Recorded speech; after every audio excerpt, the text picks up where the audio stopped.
Hey, Plant Fam. Welcome to Wind Down the Week with Angie. I'm your host, Angie, and also owner of Steel City Plant Company here in Bethlehem, Pennsylvania. This podcast is brought to you by Soltech Solutions. Happy Black Friday, everyone. I hope you had a beautiful holiday with your loved ones. So it's also my birthday, so cheers to that. We'll be celebrating a little bit later with some wine. But we're so excited to kick off the shopping season here in downtown Bethlehem, which is also Christmas City, USA. So this is the official start to our season here, as you can tell by the setup behind me. So today we chat with Carmeon Hamilton. So excited to chat with her. She is incredible and just killing it. So Carmeon is a Memphis-based interior designer and lifestyle blogger behind the brand Nubi Interiors, winner of HGTV's Design Star, Next Gen, and star of HGTV's Reno, My Rental. Her work, story, and content around designing, branding, and elevating the everyday are featured and referenced in Architectural Digest, Southern Living, Essence, Domino, and more. Carmeon utilizes her design education and vast experience to discover the beauty in all things and help others find beauty in what surrounds them every day. Welcome, Carmeon. Hi. Thank you so much for being here with us today. I'm so excited. So we're going to kick it off with an icebreaker called Petal and Bud. So petal is something that happened recently, and bud is something that is coming up that you're excited about. So I'll kick it off while you think. So my petal, something that happened recently that was exciting, is that today's my birthday. So entering the last year of my 20s. Thank you so much. I don't know if I'm excited about this one. We're like inching, closer to a milestone next year. But something coming up that's exciting is that I'm going to Jackson Hole, Wyoming to celebrate. So I've never been there, taking a nice wintry vacation next weekend. Yeah. Oh, fun. How about you? Well, my petal is, we just spent, I guess, holidays with family and really excited about that. Had a great time. Bud is my son's birthday is in a few days. He turns 13 and we are doing it up at a jump zone. And I'm super excited. Sagittarius. Gotta love it. Yes, indeed. Oh, that'll be so fun. 13. Wow, a teenager. That's a big deal. I know. I'm kind of freaking out about it. Yeah. Yeah. Oh my God. Well, we are going to cheers to that. We've got a lot of exciting things going on, it sounds like. So yes. I am drinking wine from Blue Ridge. This is called the Underground Wine. It's uniquely aged in 15-gallon bourbon barrels, buried 7 feet beneath the earth for a year. It's unfiltered, world-class dry red, exhibits aromas of dark cherries, tobacco, and ripe blueberries. So very interesting. They bury this wine underground for at least a year in bourbon barrels before you can drink it. It sounds amazing. Yeah. Big thanks to Blue Ridge for being our sponsor today. What do you got going on over there? I am drinking a green smoothie. I had a little bit too much of the fun stuff last night, so I'm hydrating and getting my drinks. Yes, cheers. Oh my God, it's so good. Oh, I bet it is. Oh. All right, so we're going to play a drinking game. It's going to be worse for me, apparently, because you're drinking juice. I already let's do any time that someone says shop or shopping, as we're talking about Black Friday, you have to drink. Okay. All right, so do you have anything on your Black Friday shopping list?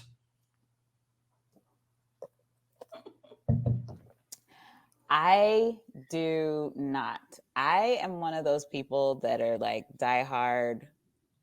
I am not shopping on Black Friday, but there's always something that happens. So right now, I don't, but I have to stay off of social media if I'm going to maintain that, because lots of my friends will go, oh my God, so-and-so's having a sale. And I cave. But as of right now, I do not. So I'm more about Small Business Saturday. I don't know about your Exactly. city if that's a big thing. Here it is. So Small Yes. Business Saturday is where it's at. I know we're doing really fun discounts and doorbusters for those that shop with us. Oh my God, this is gonna be hard. I'll drink with you just a minute. For those that spend money with us and are for the first in the door, we have really fun little goodie bags. So really excited to tomorrow for Small Business Saturday. What goes on in your city for Small Business Saturday? Basically the same thing. We have a few special pockets in different neighborhoods in the city that have small shop Saturday events, and usually there's music involved and someone with a like hot chocolate stand or something. But it's really fun. I usually get to make it to like 2 areas. The city is so spread out, but I try to make it to at least 2 because gotta support the small businesses that are Absolutely. here. Santa shops small. That's our motto in this town. Drink. Oh my God. I should have brought a green juice. I'm going to need one tomorrow. Okay. Anyway, any must-have items that you would recommend for plant parents or beginner plant parents? So something that you might already have that you'd be like, this is the best. Yes. So, first and foremost, if you are going to be if you're going to be if you're going to be serious about your plant parenting care responsibilities, I highly recommend some type of growing light fixture, either a bulb or an actual pendant. And ta-da, mine is like right Oh, there. so And I pretty. mean, you see how high my rubber tree is Yeah. growing. It's actually time to raise the light. But a grow light for a struggling plant or for a propagation station, like it's one of the most satisfying investments that you can make. Go for a 100%. grow I light. have that same light from Soltech and I have it on my cacti. So I have it on the highest setting and they are so happy. They're growing these little buds that are about to bloom. I'm so Ah, pumped. I can't wait. The most satisfying thing for me is when a cacti blooms. So yes, super yes. excited about that. So It's yeah, like a I mean, major we accomplishment. obviously know where you can get your grow lights this year. So check out Soltech's website. I'm sure they got some great deals going on right now for the holidays. All right, let's get into this design because I need to know everything about you. I'm so excited to be talking with you. Big fan. So fill in our listeners on how did you get started with interior design? So my background actually started in college. I actually chose the school that I went to and started out in physical therapy. Um, that did not pan out. I realized I've hated science my whole entire life. I don't know why I decided to go into the field. But I mean, it's one of those things where, okay, it's time to go to college, you get a good job so you can make good money. And physical therapy was a Yep. very sought after field, even now. So that's why I chose the school. And that's why I chose the school. I Can can't. you, Oh my god. can you hear that? Yeah. Um, It sounds like a horror movie. it, Like there's just it is so someone funny. in It's your like, walls or something. plumber, but he's in my attic because we're prepping for a skylight and he's got to move stuff around. So Oh, it's that's fun. it's weird. But yes, so I chose this particular school for their physical therapy program, thinking I just wanted to get a really good job that made a lot of money. But come to find out, I hate science and everything about it. It was one of the first times I didn't make straight A's, and so lost my academic scholarship. And so to supplement, I became an RA. And of course, when you become an RA or resident assistant, you get your own dorm room. So I got to Mm-hmm. decorate it the way that Mm. I wanted to. And my fellow RAs came in, one specifically who's still my best friend to this day. She came in and she was like, "Oh my God, what are you doing with your life? You should totally check out the design program." And I was like, our school has a design program. I didn't even know. Yeah. But I checked it out, changed my major the next day.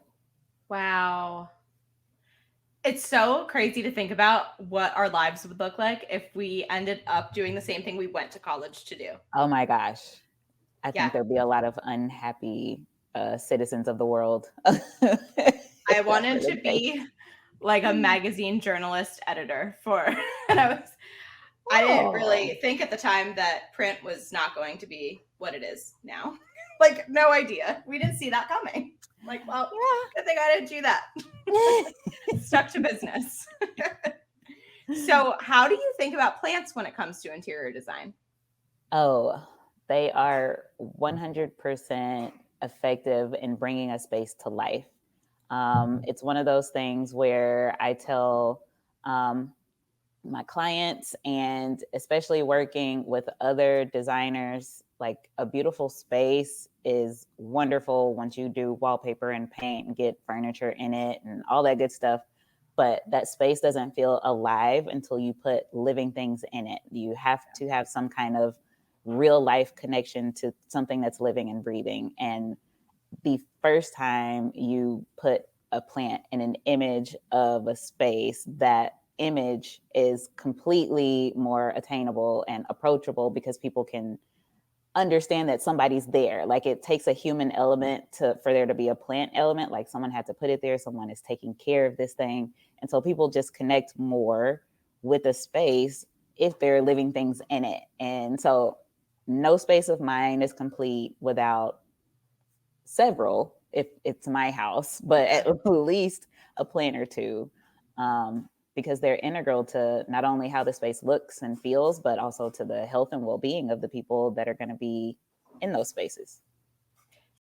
So, what's your favorite thing about the design process? Is it seeing the blank space? Is it seeing the finished product? Is it the in between? What's your favorite? My favorite is definitely putting the finishing touches on a space. It's the little details that actually bring a space to life. Every space has, a wall color or a sofa or a rug or whatever it is. Every space has these, given elements, but you bring in these tiny details, or maybe not so tiny, that really speak to the people that are using it, something sentimental, something that reads to their culture or whatever it is. And you bring those pieces in, and the space literally comes to life and connects to the people that are going to use it. And that's my favorite part. Yeah. Tell us about the whole Design Star process. So, how did you get there? What was that like? What was it like being there? The whole thing. We need to hear it all.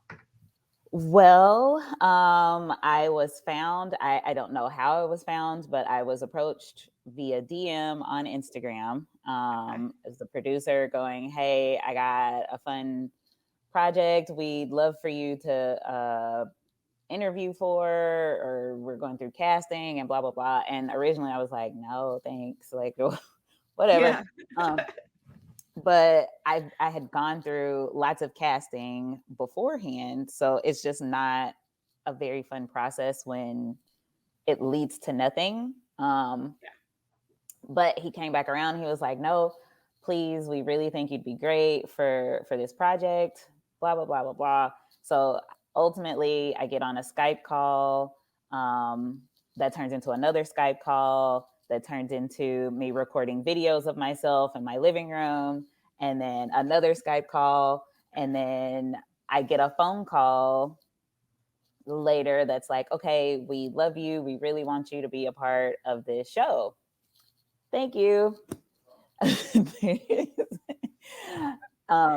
And I get a final call that is like, "We love you and we really want you to be a part of the show." And then the pandemic happens. And they're like, "Hold on, let's see what happens. We don't know if the project can move forward now." Wow.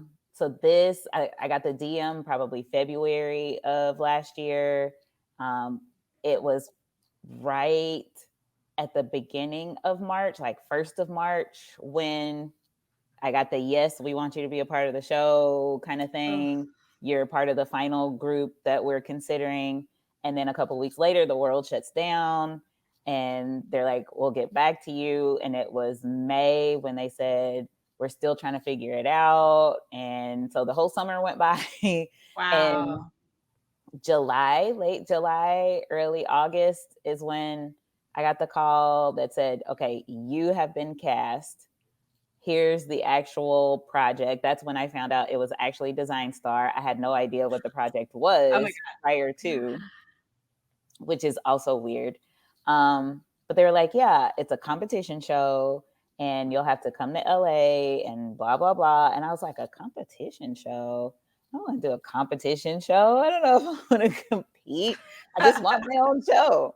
Right. But also at the time, my business had taken off like tremendously. I had just left my corporate job less than a year before, and my own business, I already had a waiting list. Like things were amazing. And I'm like, no, I'm not leaving my business to compete for a chance to win a show. Right. Like it just wasn't, it didn't sound worth it. But my husband and one of my best friends were both like, when are you ever going to get a chance to be on TV again?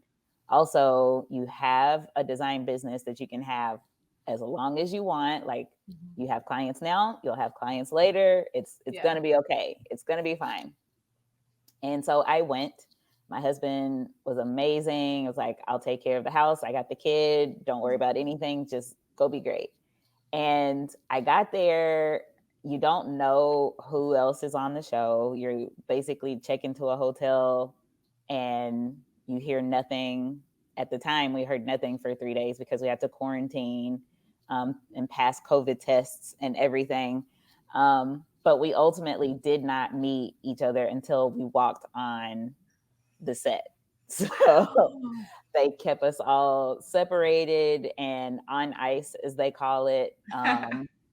And that was when I realized who my competition was, and seeing how vastly different backgrounds everyone had and approaches to design. I was like, okay, I don't know what I'm getting into. Like I have someone with 35 years of experience over here. I just turned 35. Like, yeah, my goodness. And then a industrial engineer, and then like she's designed for the chain smokers. Like there's like God. All of these people here with these amazing backgrounds. I'm like, what am I doing here? But I only promised myself to not be the first one to go. It's like no matter what happens, just don't be the first one eliminated. Just try really hard this first time and don't get eliminated first. And thankfully I didn't. And that was basically the approach I had for the rest of the competition. Just don't be the worst room. And it's kind of hard because you can't really see what everybody else is doing unless you're stopping what you're doing and walking completely across the campus. But it made it that much more fun, and it was easier to focus on your own stuff and not worry about sabotage and competing in the negative sense. So the entire process was actually incredible, but also the hardest thing I have ever done in my entire life. I'm like, I left that campus like with anxiety and high blood pressure and not being able to sleep and like all these things because it's just so intense. It's so intense. But of course, in the end, it was all worth it because I won. I won a show and $50,000. So wow, it was great. That's incredible. So congratulations, officially. Thank you. Are you okay? What did you do next? What, like, you came out of that, you're like, all right, I got $50,000. I have this very public platform now, more so than I already did. What do I do with it? So, well, the day after I won, I got on a plane and came home and pretended like nothing had happened because we couldn't tell anybody. Did your family know? My husband knew, my dad knew, and my best friend knew. Oh my God. So yeah, that was it. Like I basically told everyone, like I have to go to California for work. I'm working on a project. It's a big project, construction project, blah, blah, blah, whatever. Wow. So yeah, keep it a secret, which also led to more anxiety and high blood pressure and things like that. But soon it was time to promote the show. I had to put all of my client work on hold. So the clients I finished before I left and everybody else, I was like, you guys are on a waiting list. I'll get you when I open back up. I didn't make any promises to anybody, thank God. But soon after, it was time to promote the show because it ended up airing at the end of February. Originally, it was going to be 6 months later in May, but they moved it up, and they were also promoting Discovery Plus, which was a whole new streaming platform. So there was all of this hoopla around it, and then there's all this press and PR and interviews and all of this stuff. So it was a huge just whirlwind. Overnight. Yes, huge whirlwind. So yeah, after that, it's literally just, hey, you're the girl that won Design Star. Let's talk to you about design and the competition, and can you design this thing? And so that's what life became. And did most of your clients stick it out with you that were on the wait list? Like they're still waiting. That's they're what still happened. waiting. Yeah, I bet. But I mean, I would imagine that it's probably even growing more now, and that they're willing to wait for you. It is still growing. They are willing to wait. There's just no way to do everything that I'm doing right now and focus on individual specific needs of people and their spaces. It's just so hard to do. So I'm like, until I hit a lull, that's on hold. I think that's a really important message, though, because I think, especially in today's culture, so many people say yes to everything and don't give it 100. Like I try so hard, and I can be that person too. I say yes to everything, and then I'm like, but am I giving this my 100%? So I think it's really important to know that that's okay, and as long as you're being transparent and honest with the people that you have to say, hold on a minute to. So just wanted to point that out for our listeners, that if you're in one of those moments right now, it's okay to say no. It's okay to say no. Yes. Okay, so are you still friends with any of the people that you competed with? Are you in touch? Like, did anything develop from there? Absolutely. Very close friends with everybody on the cast. I'm actually going to Atlanta in a couple of days, and we'll see Justin while I'm there. So yeah, it's just, they are incredible human beings. We got to eat dinner together every night. We were basically the only people we could hang out with because of the bubble of production.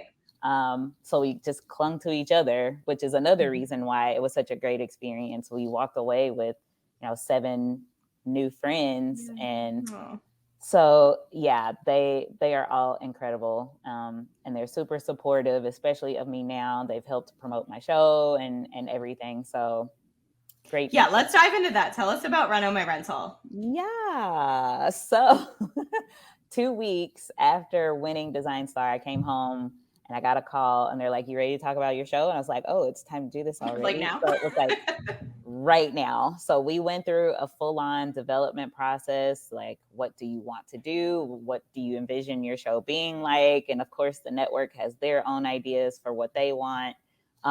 So by the time we got to the end, Reno, my rental was the baby. But production for Reno, my rental was so completely different from Design Star. Like, Design Star is nonstop. It's intense. It's competing. It's you by yourself in a bubble, creating something for people to judge and weigh against other people. And Reno, my rental was like a cakewalk compared to Design You get to be Star. you and do what makes you happy. And I walk on the set the first day and I have a production assistant go, we're ordering coffee. What kind of coffee would you like? What's your coffee order? And I'm like, what? Like, someone's going to get me coffee? They're like, yeah, amazing. We'd like to get you coffee. Like, are you hot? We can get you a fan. Like, awesome. The little thing. It's amazing. It was amazing. So there's pre-production and there's a whole casting process that I have nothing to do with. Like, the network and casting people and producers, they decide who the clients are going to be. So that's a note for people. I always wondered. Like, sending me DMs like, I want to be on your show. Like, I'm sorry, I have nothing to do with Yeah. it. I don't make those decisions. She cannot help. I cannot help you. But once you're selected, I dig into every crevice of your public information to figure out who you are, what you like, what you love. And there's a really intense process that I don't even get to talk to them beforehand. But of course, they send pictures of their spaces and give as much information as they can during the casting process. And that's what I have to go off of to create spaces for these people. But I have a tremendous team that helps, like a design producer and all the design assistants, people that execute all of my vision. So instead of me doing everything, I get to go, I want teal cabinets with brass hardware and white countertops and a white backsplash. And we want checkerboard floors and a farmhouse. I just get to spill my guts, and they take the notes and they put a mood board together and go, is this what you're talking about? Like, Cool. Yes. So it's amazing. It's amazing. I literally just focus on being in front of the camera and being happy and making sure my doing the parts you really love to do. Oh, yes. The creative process. Absolutely. So I've always wondered, okay, so how much prep time do you have before a project? Like from you get the information in the pictures to when you need to have your completed vision. Oh, we have days to when we have to have a completed vision, because we have to place orders and the things have to come in on time for production. And also there are things that you can't do beforehand. Like we can't go ahead and demo and prep and all these other things because they have to capture everything on camera. Yeah. So it's a very narrow window for when we can do things. And it's so crazy. It's crazy. So how long then is the start to the finish of one project? Outside of pre-production, start to finish of one project is 2 weeks. We did 2 projects per 2 weeks. We shot over 6 weeks, shot 6 projects, and it was 2 projects. So 2 at a time you were working on. I've just always wondered the logistics behind all of this. Yeah, it's because you see it all unravel in, an hour or whatever amount of time. 23 minutes for me. Right. Yeah, 23 minutes. And you're like, okay, how long did this actually take? But it's still super quick. It's quicker than I thought. Oh, absolutely. That it would have been. Wow. Yeah, that's 2 weeks of me standing there talking to the clients, us going shopping, it's 2 weeks of everything that you see on the show super quick. And the project. All right. So how can people watch? Let's hear all the plugs. Where can we find you on social media? What should we keep an eye out for? Hit us with all of it. Yes. So you can find me on a daily basis on Instagram. And my handle is at Carmeon Hamilton. And you can find everything about the show, information about me, other things about design and anything else I'm talking about, because I talk about everything. I'm a lifestyle content creator / blogger. You can find it on my website at carmeonhamilton.com. You'll also see lots of behind the scenes from Reno My Rental and Design Star. There are recaps on my blog there, but you can watch both Design Star Next Gen and Reno My Rental right now on Discovery Plus. They are all 6 episodes each are streaming, and you can binge them both in a couple days and fall in love with me all over again. And hear about my love of plants and argue with Jonathan Adler about plant placement. So that's what I'm about to do when I go home. I'm going to take this wine back to my couch and just stream it. Go for it. Yes. Well, thank you again for being with us. We're going to roll into our riddle. So each week we do trivia or riddle to close out the show. So last week's trivia question was, what is a cluster of bananas called? Do you want to take a stab at it before I give the answer? A cluster of bananas. I thought it was a bunch. It's not a bunch. I was thinking bunch, but I'm like, that's not it. Because sometimes they're that obvious, but it's called a hand. A single banana is called a finger, and a grouping of attached fingers make up a hand of bananas. Multiple hands grow in a cluster. Those are called a bunch. Who knew? Oh, Very interesting. who knew? A hand of bananas. So today's riddle, what has no fingers but many rings? No fingers, many rings. I don't have the answer in front of me. Everybody can drop their best guesses in the comments section below. If you guess correctly, we'll pull a random correct guesser next week for a free prize. So try to come up with that. No Google though. Gotta give your best. I wonder. I think I know what it is. I think I know what it is too. Well, we'll see if we're right next week. So tune in every Friday on Soltech Solutions Instagram page, Spotify. We're on Apple Podcasts. We're on all of the ways that you can find a podcast. You can find us. Wind Down the Week with Angie is brought to you by Soltech Solutions, Steel City Plant Company, Domasi Home, and Lehigh Valley with Love. Thanks, everybody.